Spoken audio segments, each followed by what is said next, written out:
Shalom, graça e paz, sejam todos bem-vindos à nossa live de sexta-feira, nosso Shabat. Hoje nós vamos falar no tema cujo é Servindo a Deus em Família. E nós vamos usar um texto muito conhecido que está no livro de Josué 24:15. Se você tiver oportunidade de abrir aí. Josué 24:15, um texto muito conhecido de todos. Aqui nesse texto a gente vai ver Josué chamando a atenção do povo de Deus naquela época. Josué já estava de idade e Josué ele estava exortando e admoestando o povo daquela época. Ele estava dizendo assim: porém, se vos parece mal servir ao Senhor, escolhei hoje a quem servis, se ao Deus a quem serviram vossos pais, que está além do Eufrates, ou os deuses dos amorreus, em cuja terra habitais. E ele diz assim: eu não sei quanto a vocês, a quem vocês querem servir, mas eu e a minha casa serviremos ao Senhor. Então essa é uma declaração de Josué. Então Josué ele declara que essa fala de Josué fala de servirmos a Deus, de fazermos isso em família. Uma coisa para a gente começar a compreender, a grande dificuldade hoje da igreja, de muitos cristãos, e a dificuldade que os líderes, pastores têm com a igreja, que as igrejas precisam assimilar o seguinte: a igreja hoje tem muita dificuldade de entender o que é servir.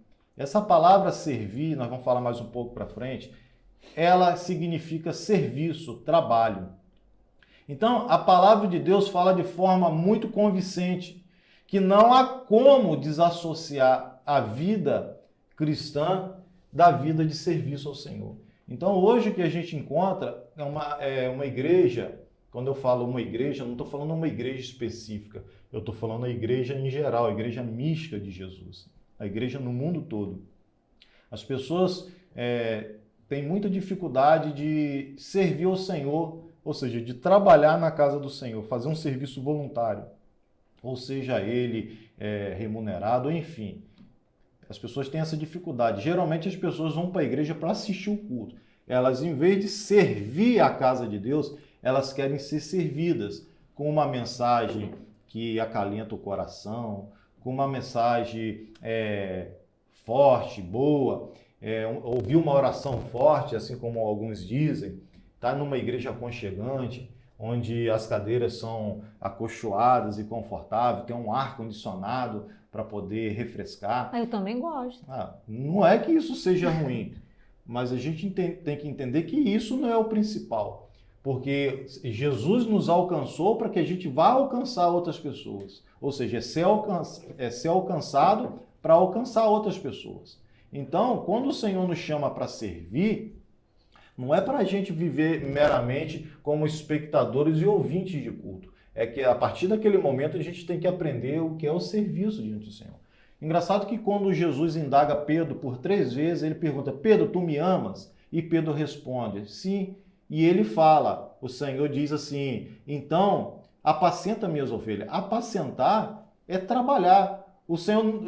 E por 3 vezes aconteceu isso. O Senhor falou para ele: Pedro, se você me ama de fato e de verdade, a prova que você me ama é me servindo, é trabalhando para mim. Então, o que Deus espera da igreja dele é que a igreja sirva a ele, trabalhe. Então, Josué está falando assim: eu não sei quanto a vocês, mas aqui Deus vocês vão servir. Mas eu e a minha família vamos servir ao Senhor. Ou seja, vamos trabalhar para o Senhor, na casa do Senhor, em prol do Senhor, para o Senhor.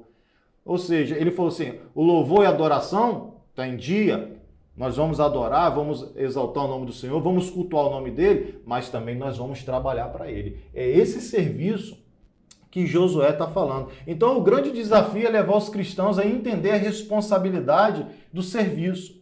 Então, servir na vida cristã não é um opcional, não é facultativo, eu faço se eu quiser. Eu entendo que é uma obrigação de todos. Então, levar os crentes ao entendimento já é um grande desafio, mas a proposta de Josué ainda é um desafio maior, que ele vai nos levar a um outro patamar muito mais elevado, que é além de servir ao Senhor individualmente, ele propõe em servir ao Senhor em família. Na verdade, não é ele que propôs, ele conhecendo o Deus que ele serve, e ele sabe que Deus nos chamou para servir a ele em família também, principalmente em família. Então, a palavra servindo no original, ela vem como servir, que significa trabalho.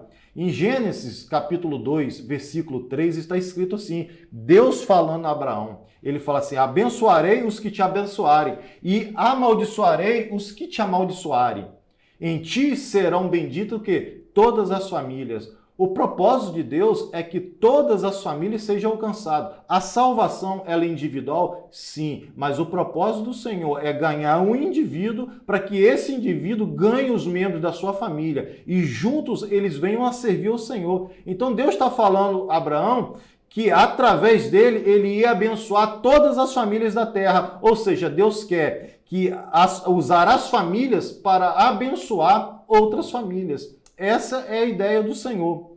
Então, a gente precisa compreender isso, que servir ao Senhor não apenas individualmente, que servir ao Senhor é algo que Ele quer, é algo que nós precisamos entender, e servir ao Senhor em família, que é um outro patamar que Deus quer nos levar e o que Ele deseja, a gente precisa entender que existe dois lados extremos dessa situação.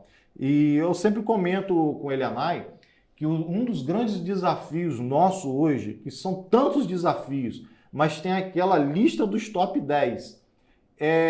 Um deles é saber lidar com os extremos, você chegar a um equilíbrio naquilo ali que a gente vai fazer.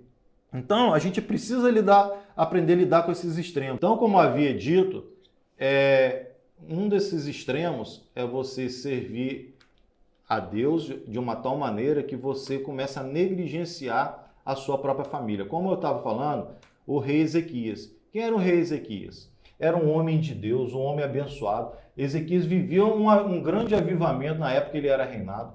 Ezequias, ele fez muitas das coisas que agradavam ao Senhor. Foi um homem que construiu riquezas, foi um homem abençoado. A nação de Israel foi abençoada através do seu reinado. Então, qual foi o grande problema de Ezequias? Que ele não prestou atenção em Deus, em colocar a sua família em ordem. Quando Ezequias estava doente, que o profeta Isaías chega lá e fala, tem uma notícia do Senhor para te dar. E ele vai estar te informando que a doença que você tem é para a morte. E a Bíblia diz que Ezequias vira o rosto para a parede e começa a chorar e orar ao Senhor. E Deus ouviu a oração de Ezequias e viu as lágrimas de Ezequias e falou com o profeta, vá lá e fala para ele que eu vou dar mais 15 anos de vida a ele e diga também para ele colocar a sua casa em ordem. Então foi essa a profecia que o Senhor deu a Ezequias, que o Senhor estaria acrescentando mais 15 anos de vida a ele, mas que ele tinha uma missão dentro desses 15 dias, ou seja, Deus dando tempo para que ele colocasse a casa dele em ordem. Então quando a Bíblia fala de casa, a Bíblia não está falando de uma casa física, uma casa bonita, está falando de família. Então, o que o Senhor está falando, Ezequias, eu vou te dar 15 anos mais de vida, mas para que você cuide da sua família e coloque a casa em ordem. Então, a gente vai ver que ele não se importou com o devido cuidado com a sua família. E Ezequias, ele teve um filho, e o nome desse filho se chamava Manassés. Se você for ler a Bíblia, você vai ver que Manassés se tornou um dos piores. Eu quero dizer que ele foi o pior rei que Israel teve. Não foi nem Saul, nem os outros demais, nem Acabe, mas Manassés foi o pior rei que Israel teve. Entendeu? Simplesmente porque Ezequias amou muito mais a obra do Senhor, o serviço do Senhor, e deixou de priorizar a casa. Então, tudo aquilo que Ezequias construiu ao Senhor, Manassés, filho dele, destruiu tudo aquilo que Ezequias havia construído. Então, a gente vai lá para o livro de Isaías 39, capítulo 5, versículo 8. Isaías 39, capítulo 39, versículo 3, de 5 a 8. E a palavra do Senhor, ela fala assim: Então disse Isaías a Ezequias: ouve a palavra do Senhor, Deus dos exércitos. Eis que virão dias em que tudo quando houver em tua casa, como os que tesouraram os teus pais até o dia de hoje, será levado para a Babilônia. Não ficará coisa alguma, diz o Senhor. Dos teus próprios filhos que tu gerastes tomarão, para que sejam eunucos nos palácios do rei da Babilônia. Então disse Ezequias a Isaías: boa é a palavra do Senhor que disseste. Aí o texto completa: pois pensava haver paz e segurança em seus dias. Meu irmão, vamos prestar atenção no texto. O Senhor pede a Ezequias: Ezequias, coloca a tua casa em ordem. Ezequias negligencia a palavra do Senhor. Ele tem um filho, e esse filho se torna um dos piores reis de Israel.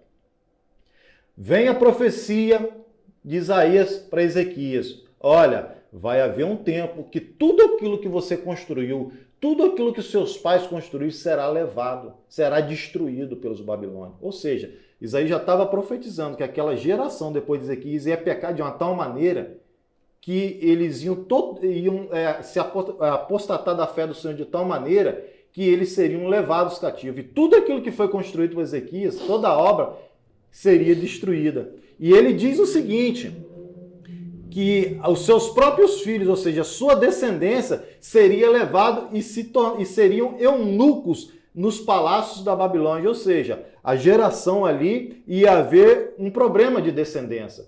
Além dele perder tudo que ele construiu, a descendência ia ser exterminada da terra, porque o eunuco ele seria castrado e não teria mais filho. Então, olha só o que Ezequias fala, quando Isaías acaba de falar: boa palavra disseste o Senhor. Gente, quem vai ouvir uma profecia dessa, de desgraça, ruína, miséria e pobreza, só falando assim, e diz assim: boa palavra diz o Senhor? Então, só uma pessoa que não tem consciência do que está fazendo. Aí a palavra diz assim, quando ele acabou de dizer que boa coisa disseste o Senhor, ele diz assim: pois pensava haver paz e segurança nos seus dias. Resumindo, o que Ezequias estava importando, o que importava no coração dele, não era com a família dele, era com aquilo que ele fazia para o Senhor. O que ele queria era paz, era aconchego, era tipo assim: eu quero viver a minha vida, deixa a vida me levar. O futuro, para mim, não me interessa, eu quero viver o hoje. E a gente sabe que nós cremos num Deus, nós servimos um Deus que ele é um Deus geracional. Ele não pensa só na gente, mas ele pensa nos filhos dos nossos filhos e as gerações seguintes.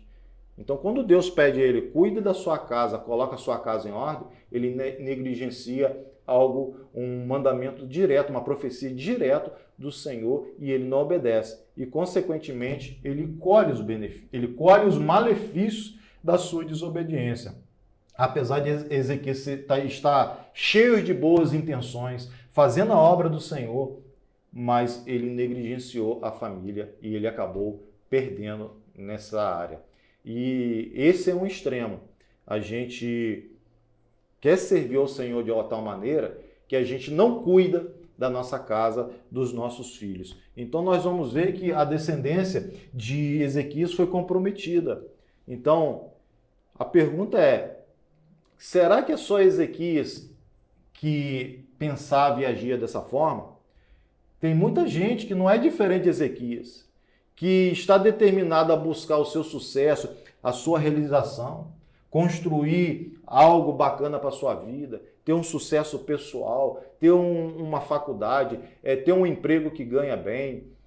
Nada disso é ruim, mas o que Deus quer é que você priorize a sua família antes dessas coisas. Então, antes de vir o sucesso, a realização pessoal, a gente primeiro tem que pensar na nossa família.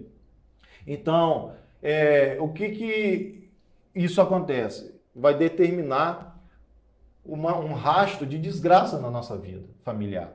Se a gente só pensar na gente, em nós mesmos. Se a gente pensar só na gente e não pensar na nossa família. Sabe o que acontece? A gente vê na atitude de Ezequias aquela pessoa que já se acomodou.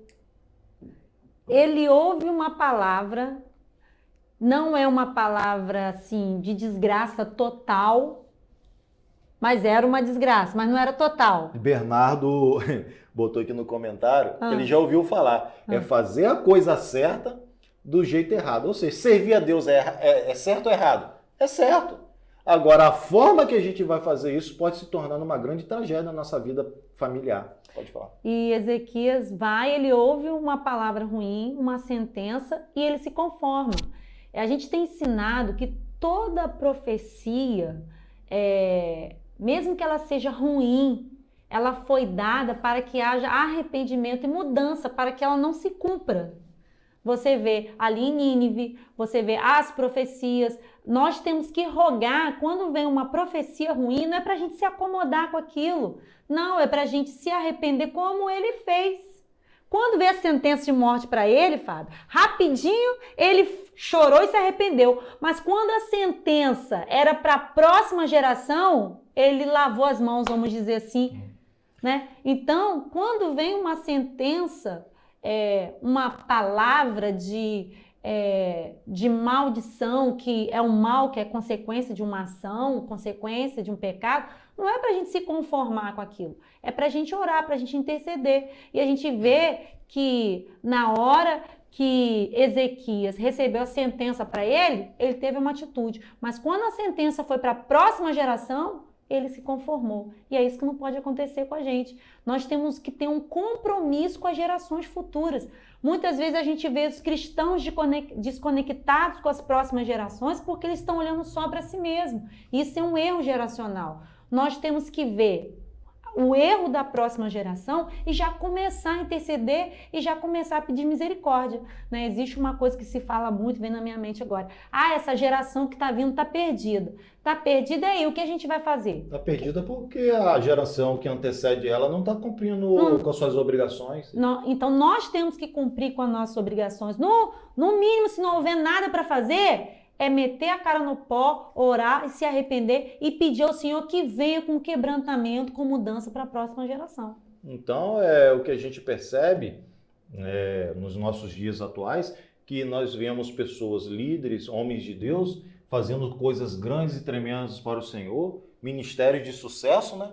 Mas quando a gente vai olhar para a família está perdida. Por quê? Porque prioriza primeiro a obra do Senhor e a família a gente vê depois. E quando a gente vai ver, já era, nós perdemos a família. Então a gente precisa se atentar a isso. Nós não podemos cometer um pecado desse, entendeu? De negligenciar a nossa família. Esse é um dos extremos. Então nós precisamos entender que o nosso ministério, ele começa com a família, com a nossa família, ou seja, com os nossos filhos. Antes de ganhar o mundo, vamos começar pela nossa casa, vamos ganhar a nossa casa. Engraçado que tem um texto na Bíblia, que é o do endemoniado de Gadareno, que está lá no livro de Marcos, e também Mateus fala sobre essa história. Que quando o Senhor expulsou os demônios dele, ele ficou tão feliz com o Senhor, com o milagre, que ele perguntou: Senhor, eu quero te acompanhar, eu quero te servir, eu quero ser seu discípulo. Olha o que Jesus falou para ele: vá e volta para sua casa e anuncia todos os que estão lá o que aconteceu na sua vida. Ou seja, antes de a gente ganhar o mundo, a gente tem que começar na nossa família. Então, alcance a sua família primeiro, porque depois de terem sido alcançados, eles vão se tornar cooperadores com você nessa missão de servir ao Senhor. Então, a gente sempre vai ver isso, o Senhor falando assim: hoje chegou salvação nessa casa. Além dele salvar os indivíduos, ele quer salvar também os membros daquela família. Nenhuma obra edificada com o sangue dos filhos pode ser visto como um retrato de bênção. E a Bíblia não diz isso. A Bíblia diz que isso é uma maldição. Se a obra de Deus custar a vida espiritual dos nossos filhos, isso é um sinal de maldição na nossa vida, não de bênção. Porque é esse que é o engano. A gente acha, porque a gente vai fazendo as coisas e vai dando certo na obra do Senhor, a gente ora, as pessoas são libertas, as pessoas são curadas, as pessoas recebem a boa palavra. Você acha que quando aquilo está dando certo, que a unção está derramada, que Deus está validando aquilo ali. Mas não. Às vezes, isso custa muito alto, a gente ter um sucesso na nossa vida ministerial e perder a vida dos nossos filhos. Então, como eu havia dito, nenhuma obra edificada com o sangue dos nossos filhos pode ser vista como uma bênção, em si como uma maldição.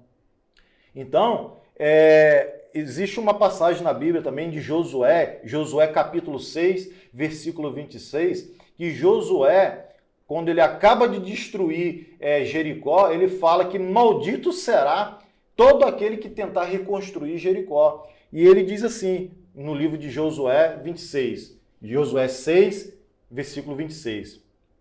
Naquele tempo, Josué fez o povo jurar e dizer: maldito diante do Senhor seja o homem que se levantar e reedificar esta cidade de Jericó. Com a pedra do seu primogênito lhe porá os fundamentos, e à custa do mais novo as portas. Sabe o que aconteceu? Vamos lá para o livro de 1 Reis, capítulo 16, 34. A Bíblia fala de um cidadão chamado Iel. Ele era um betelita. 1 Reis 16, 34. Então o que Josué fala? Que aquele que tentar reedificar Jericó seria amaldiçoado. Quando ele lançasse os fundamentos dessa obra, o filho primogênito ia morrer. E quando ele terminasse essa obra, que começasse a colocar os acabamentos, a porta, o filho mais novo também ia morrer. Aí eu te pergunto, vale a pena, por causa do nosso sucesso, do nosso querer, da nossa vontade, a gente sacrificar a vida dos nossos filhos? Vamos ver aqui em 1 Reis 16, 34. Em seus dias, Iel, o betelita é aquele cidadão de Betel, edificou a Jericó. Quando lhe lançou os fundamentos, morreu Abrirão, seu primogênito.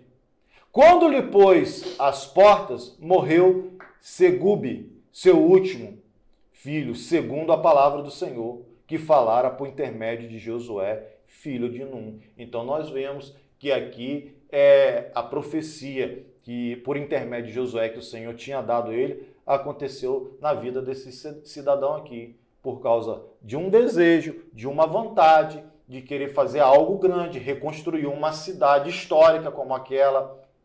Ele perdeu o seu filho primogênito e perdeu o seu filho mais novo. Então, a gente vai ver que nenhuma obra edificada com o sangue dos filhos, pode ser vista como um retrato de bênção. Esse é um extremo que eu falei. Eu queria falar sobre essa questão também. Pode falar. Esse dia eu peguei na igreja e falei sobre você ter sucesso em cima do sacrifício de outras pessoas. E normalmente em cima do sacrifício da família. Porque, queridos, a família, a relação com a família, ela é completamente diferente da relação com a igreja. A cobrança aos pais, a cobrança aos filhos, todo o calor emocional que envolve a família é muito mais intenso do que na igreja. Então, às vezes, a gente tende a se afastar da família e se aproximar da obra, né, da igreja, que é a obra do Senhor. Sim, nós temos que fazer, como foi dito aqui no começo, mas a gente se aproxima fugindo de uma responsabilidade. E muitas vezes, acontece com o homem, com o marido ou com a esposa, vice-versa, pode ser um como o outro. Mas eu vou falar do homem. Muitas vezes o homem está ali triunfando na obra do Senhor nas custas de uma mulher que está se sacrificando, levando todo o peso da casa, dos filhos, dos dilemas nas suas costas. Então tem alguém triunfando no sacrifício de alguém e essa não é a vontade de Deus. O apóstolo Paulo aconselhou que quem quer viver para o reino é não se importar com os demais, principalmente da família. Quem quer viver para o reino não deve se casar. Então, se a pessoa já se casou, se a pessoa já tem filhos, ela tem um compromisso primeiro, que é com sua família, com seus filhos, com a sua casa, com a ordem da sua casa, quais ordens, com a ordem espiritual, com a ordem financeira e quais ordens do amor, porque a família exige de nós compromisso emocional muito maior do que a igreja, muito maior. Então, às vezes, tem uma mulher também, prosperando na obra, né, com sucesso, uma grande evangelista, ou pregadora, ou profeta, no sacrifício, às vezes, dos filhos e do marido. Então, tudo isso, eu sei que é polêmico, mas deve haver um equilíbrio. E a gente tem que estar sempre revendo se é Deus e família. E depois a obra. Tem que ter um equilíbrio? Sim, mas a gente não pode construir isso no sacrifício de alguém. Então, como eu estava falando, quem quer viver 100% da obra não deve se casar. Foi o que o apóstolo Paulo falou. As viúvas vivam 100% para a obra. Os viúvos vivam 100% para a obra. As solteiras vivam 100% para a obra. Os solteiros vivam 100% para a obra. Agora, quando você se casa, você tem um compromisso com a família. E isso não pode ser negligenciado. Amém. Então a gente falou, eu falei de dois extremos. Eu falei de um que é quando você negligencia a família por causa da obra de Deus. E a gente vai ver, eu mostrei na Bíblia que o preço que a gente paga é alto. Eu usei o exemplo de Ezequias e usei o exemplo desse camarada chamado Iel, o betelita. E foi uma tragédia em família. Quando a gente quer buscar o sucesso nosso sucesso próprio, e a gente negligencia a família. O outro extremo é quando as pessoas começam a negligenciar agora a obra de Deus em nome da família. Isso é outro problema. Quando eu olho para a Bíblia, eu vejo que a força do ensino é um exemplo. Vou dar um exemplo para você. Às vezes, tem pessoas que deixam de ir na igreja, nos cultos, dependendo da igreja que você é, o quarto ou quinta, e domingo. Deixa de ir no culto da igreja, às vezes para assistir um jogo. Deixa de levar a família na igreja, às vezes para assistir um jogo. E às vezes até vai no estádio de futebol e paga, porque o ingresso para você assistir um jogo é caríssimo. Para você ver o seu filho perder. Aí seu filho que está vendo aquilo ali, ele fala assim, rapaz, aquilo ali para papai ou para mamãe, aquilo ali tem um valor enorme. Porque mesmo o time dele perdendo, ele está alegre, está feliz. Então isso é um mau exemplo. A gente, em nome de não querer sacrificar os filhos, e a gente sacrifica a obra de Deus também. É como a gente falou, tem que ter um equilíbrio. Os filhos hoje, nós temos uma vida muito corrida. Então, às vezes, nós estamos... a gente não tem como ficar dentro de igreja, gente, de segunda a segunda. Não tem como. Quem tem família, nós temos um compromisso. Compromisso quem tem filhos pequenos com escola, os filhos têm que estudar. Às vezes os filhos vão mal na escola, mas também nós temos compromisso. Tem um outro lado, que foi o que o pastor disse. Que às vezes tem pessoas porque estão, hoje eu estou cansada, mas se for para se divertir, para passear, não está cansado, né? Mas para ir no culto 1 ou 2 vezes na semana, para ir numa célula, aí tá cansado. Mas se for para ir comer uma pizza... E engraçado que quando a gente tem esse tipo de prática, os nossos filhos estão enxergando aquilo ali, tá vendo? Esse é o tipo de prioridade que meus pais dão à obra do Senhor, e ele vai pelo exemplo. Então, quando a gente olha para a Bíblia, a gente precisa olhar para a Bíblia, a gente vai ver que a força do ensino, ela é o maior exemplo. A melhor forma da gente educar a família, ou seja, os nossos filhos, é mobilizar eles junto com a gente no serviço para a casa com o Senhor. Entendeu? Então, o exemplo, a força do exemplo, ela carrega uma geração inteira. Se o seu filho vê que você é uma pessoa dedicada na obra do Senhor, que você se dedica e que você leva ele está junto, enganjado, e ele está vendo que a obra do Senhor é prioridade na sua vida, e que a família também é prioridade na sua vida, você pode ter certeza que essa criança, esse seu filho, ele vai ter isso como um grande exemplo. Por isso que a Bíblia fala, ensina a criança, inculca o caminho que ela deve andar. Qual é o caminho? O caminho de servir o Senhor, estar na presença do Senhor. E ele nunca se afastará. Então a gente precisa tomar muito cuidado com isso, porque em nome a gente negligencia a Deus em nome da família. Tipo assim, eu não quero levar meu filho, o culto lá é chato, a igreja faz barulho. Meu filho, é melhor levar para a igreja, fazendo barulho, o pastor pregando, mesmo que seja um sermão que a gente não quer ouvir, mas é melhor ele estar lá do que ele estar em casa, mexendo no celular, vendo TV, entendeu? Porque ele tem que acompanhar, você tem que fazer com que seus filhos te acompanhem. É uma aprendizagem, valorização também da vida em comunidade como igreja, porque a família, primeiro, tem seu propósito. depois a igreja. Então, na família, a gente não faz o que quer, só o que gosta. Na família, nós temos responsabilidades. Na família, o filho aprende com os pais a ter responsabilidade, aprende o seu lugar, aprende o lugar de cada um, aprende a servir uns aos outros, aprende a ter paciência. Então, a família é esse primeiro lugar. Depois a igreja. A igreja a gente aprende a viver em comunidade. Na igreja a gente aprende a servir a uma comunidade, porque ninguém vive sozinho. Nem a família também, ela deve viver isolada, porque os filhos eles precisam também de boas influências e influência de outras pessoas. Então a igreja é esse lugar onde também os nossos filhos vão receber influência externa, porque mais cedo ou mais tarde eles vão receber. Então é esse lugar também que ele aprende a viver em comunidade e a servir. E a gente vai ver que a prioridade de Deus é a família. Deus não abre mão da família.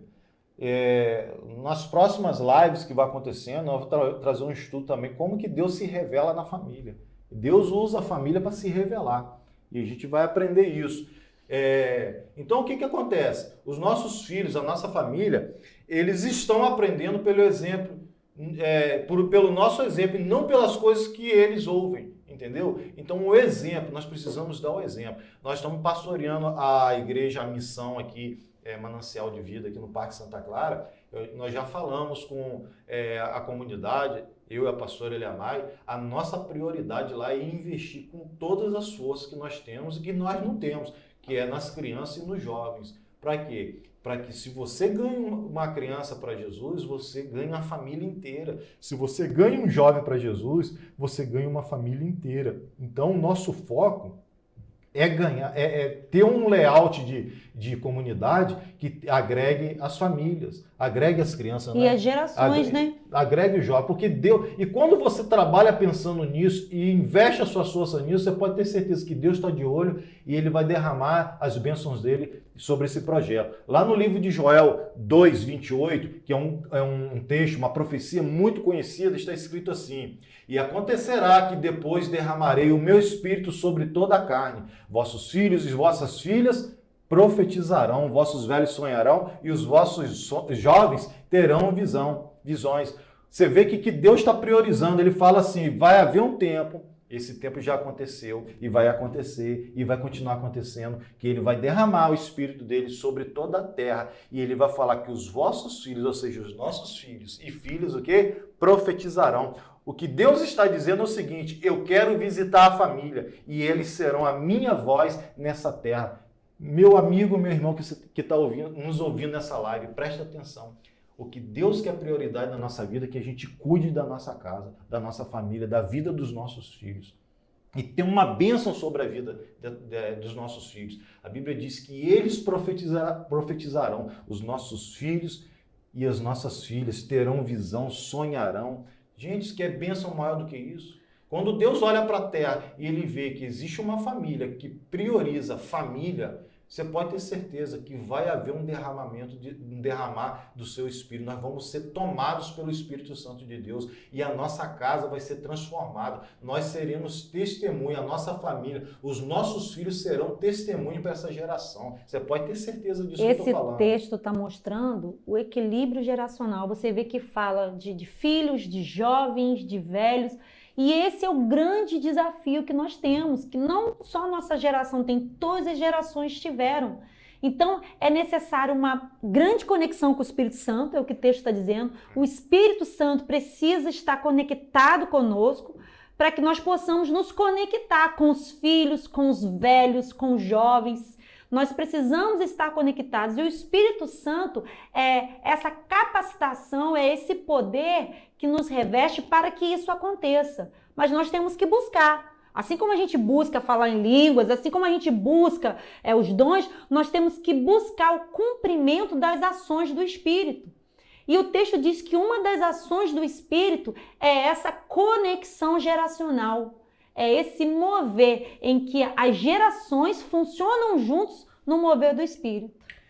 Amém. No livro de Atos 21, capítulo 8, versículo 9, Atos 21, versículo 8, 9, tem uma coisa muito bacana que eu acho aqui também, que eu vejo que está descrito aqui. Agora, voltando, eu vou ler daqui a pouco, Atos 21, 8 e 9. A gente falou aqui dos exageros, né? O grande problema da humanidade são os exageros. Uns querem servir a Deus de uma tal forma que negligencia os filhos. E o outro, para não incomodar os filhos, negligencia a obra de Deus. E o que acontece? Um desequilíbrio total. O que Deus quer? Que a gente trabalhe para Ele, como indivíduos, e coloque a nossa família também envolvida nessa empreitada de servir. Por isso que Josué fala, eu não sei quanto a vocês, israelitas, mas eu sei de uma coisa, eu e a minha casa, ou seja, a minha família, vamos servir ao Senhor. Vocês eu não sei, a minha já está decidido. Então, o equilíbrio é você servir, é trabalhar para o Senhor em família. É isso que Deus quer. Vamos lá, no livro de Atos 21, 8, 9. No dia seguinte, partimos e fomos para Cesareia. E entrando na casa de Filipe, o evangelista, esse Filipe é aquele Filipe que evangelizou e pregou para o eunuco. Vocês estão lembrados? Então, aí a Bíblia está falando assim, entrando na casa de Filipe, o evangelista, que era um dos 7, ficamos com ele. Ele tinha 4 filhas donzelas, em outras versões, virgem, 4 filhas virgens, que profetizavam. Gente, esse camarada aqui é um exemplo de que é ser um sacerdote de família. Filipe era um homem de Deus, um homem pronto a servir ao Senhor, um homem disposto, um homem avivado, um homem cheio da graça, do conhecimento, da glória de Deus. O Espírito de Deus estava sobre a vida desse homem. Só que a gente vai ver aqui um exemplo, que a Bíblia fala que ele tinha 4 filhas virgens, ou seja, essas meninas eram puras. Estavam esperando o quê? O dia de chegar um homem, Deus levantar um homem para se casar com ela, elas estavam se preservando. E a gente vê que ser virgem na Bíblia é o quê? É limpa, sem mácula, sem ruga, ou seja, sem pecado. E elas, além delas dar o exemplo, estar se preservando, se guardando, a Bíblia diz que elas profetizavam. Você vê que exemplo de casa. Então era um cara que trabalhava para o Senhor, servia ao Senhor, cheio do Espírito da graça, e que tinha filhos que, além de estar servindo ao Senhor, como profetas na casa do Senhor. É uma família, é um modelo de exemplo. É um exemplo para nós. Uma pessoa que cuida da casa do Senhor, trabalha, mas também cuida da sua família. E é isso, meu irmão, que Deus vai fazer na nossa casa. Ele vai fazer que os nossos filhos se tornem arautos do rei. Eles serão usados pelo Senhor. Nos nossos filhos farão proezas diante do Senhor. Isso é uma promessa. E eu velo e espero por essa promessa, no qual os meus filhos vão se levantar com boca de Deus na terra para impactar as outras gerações. E a gente não pode pensar só na nossa vida. Eu estou vivendo a minha vida agora, vou construir uma aposentadoria. As outras gerações, é com eles se viram. Você pode ter certeza que esse tipo de comportamento e de visão, Deus está de olho e não vai se criar com Deus se agir dessa forma, de pensar só no hoje e não pensar no futuro. E o que Deus quer é que a gente venha cuidar da nossa casa e servir a Ele junto com a nossa família. E a bênção dele vai ser derramada sobre a nossa casa. E os nossos filhos, eles não vão servir a Deus por imposição, eles não vão servir a Deus por medo. E nós também não precisamos viver debaixo de ansiedade, cercando os nossos filhos com medo. Não, os nossos filhos, eles vão servir ao Senhor com alegria, porque eles vão aprender com exemplo, com equilíbrio. Nós precisamos confiar nesse Deus que traz a bênção. Queridos, é inútil nos será o quê? Perder a noite de sono, ficar construindo no nosso braço. Se o Senhor não edificar a casa, não for o fundamento. Por isso também que o Shabat é importante. Por quê? Porque nisso tudo, ensinar as Escrituras aos nossos filhos na nossa casa, a Bíblia ser o pão que alimenta a nossa casa, nos reunir com os nossos filhos para ensinar a palavra do Senhor com alegria, para orarmos juntos, para falarmos em línguas juntos, para orarmos em espírito juntos.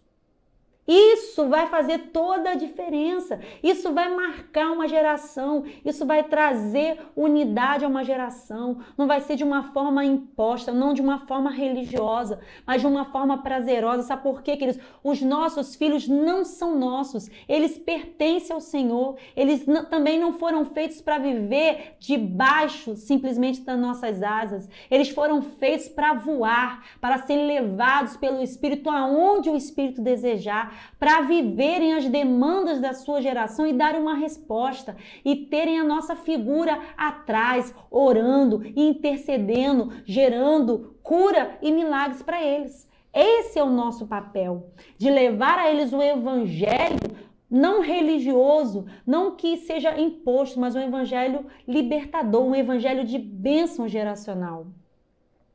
Amém. Felipe decidiu servir a Deus junto com a família dele. Eu quero perguntar a você, e você, o que decide? O que você vai decidir hoje? Porque essa foi a pergunta que Josué fez aos israelitas. Eu não sei quantas vocês, mas eu e minha casa serviremos ao Senhor. E vocês? Responde aí nos comentários aí. Bota aí a bênção. Aonde? A bênção, escreve aí, a bênção. Então nós temos que fazer como Josué, tomar essa decisão e viver por ela. Sermos esse exemplo para os nossos filhos, para a nossa casa. Um exemplo de devoção, um exemplo de amor, de equilíbrio, né? A família, em primeiro lugar, aprender a amar, aprender a ter Deus sobre todas as coisas, né? E a nossa família, né, após Deus, está em primeiro lugar aqui na terra, né? E que esse amor por Deus nos conduza a nossa família e nos conduza também a nossa família em Cristo. Mas por que, às vezes as pessoas falam, por que a igreja está mal? Por que a igreja tem desafios? Porque a família também está mal. E nós precisamos refletir sobre isso. Ontem mesmo eu conversava com o Fábio antes de dormir, nós sempre temos que estar fazendo reflexão. Em que lugar a família está? Em que lugar os nossos filhos estão? Onde nós estamos errando? Onde nós estamos negligenciando? Porque tudo isso vai fluir para a vida em comunidade. A vida em família, a qualidade de vida em família flui para a qualidade de vida em comunidade. Então, o que você decide? Ter uma vida de qualidade em família é ter uma vida de qualidade como comunidade. Amém. Vamos orar? Vamos. Ora. Não achou a música, não? Achei. Vamos orar, pastor? Pedir para você Essa aqui, ó. orar. Amém? Amém.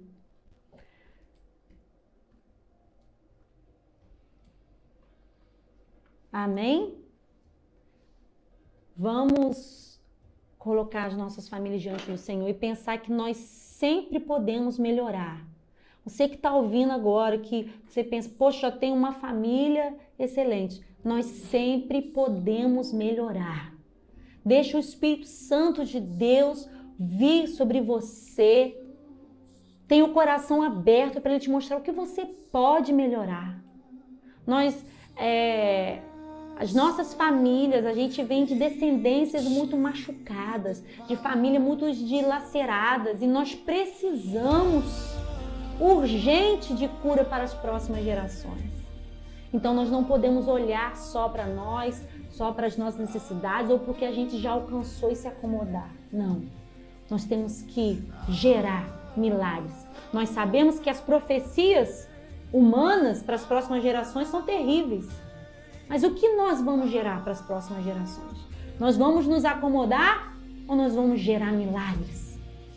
Ou nós vamos crer que Deus dará à próxima geração a capacitação que eles precisam para viver os milagres do Senhor? E nós cremos nisso, e nós vamos confiar que o nosso Deus é poderoso. E nós seremos esse canal de bênção para a próxima geração, amém? Amém. Ora para a gente encerrar. Depois a gente vai dar um alô aqui ao pessoal que está conectado nos comentários. Mas agora nós vamos orar. Eu queria pedir a você que aonde você estiver agora, você feche os seus olhos. Amém? Vamos orar, pastor. Amém. Senhor, muito obrigada por Tua palavra, Senhor. Obrigada pelo Teu amor, Senhor. Obrigada porque o Senhor nos chamou, o Senhor nos escolheu. Amém. para vivermos uma vida e uma vida em abundância em Tua presença, Pai. Senhor, que venhamos experimentar uma vida abundante como família, Senhor. Para que isso flua na nossa vida como igreja, como comunidade, Pai. Senhor, abra os nossos olhos para vermos onde nós podemos melhorar, Pai. Abra os nossos olhos para ver as brechas que nós precisamos cobrir, Senhor. Senhor, porque sem Ti nada podemos fazer. Que o Teu Espírito agora venha sobre cada pai, sobre cada mãe, sobre cada filho, avó, avô, trazendo discernimento, Pai. O que podemos fazer, Pai, para abençoar as próximas gerações, para trazer leveza sobre elas. Pai, que todo hedonismo, que toda vontade, que todo desejo do sucesso próprio, Pai, não venha roubar, Senhor, a bênção para a próxima geração. Meu Deus, abençoa, Pai, os nossos filhos, capacita, Pai, em nome de Jesus, que eles não se tornem escravos de Babilônia, Senhor, que eles não sejam pessoas infrutíferas, Pai. Tenha misericórdia. Deus, em nome de Jesus, Pai, que o Senhor venha com o Teu Espírito cumprir o que foi prometido em Joel, Pai, um equilíbrio entre as gerações, que haja profecias, que haja visão entre os jovens, entre os velhos, entre os pais, entre os filhos, para que a terra seja curada. Uma igreja curada precisa de famílias curadas, Pai. Que haja um despertamento em nosso coração, que nossas famílias precisam de milagres, Pai. A cada dia, a cada mês, a cada ano, Pai, está mais perto da Tua vontade e do Teu propósito para nós. Nós Te agradecemos pelo Teu Espírito Santo que nos capacita, que nos ajuda.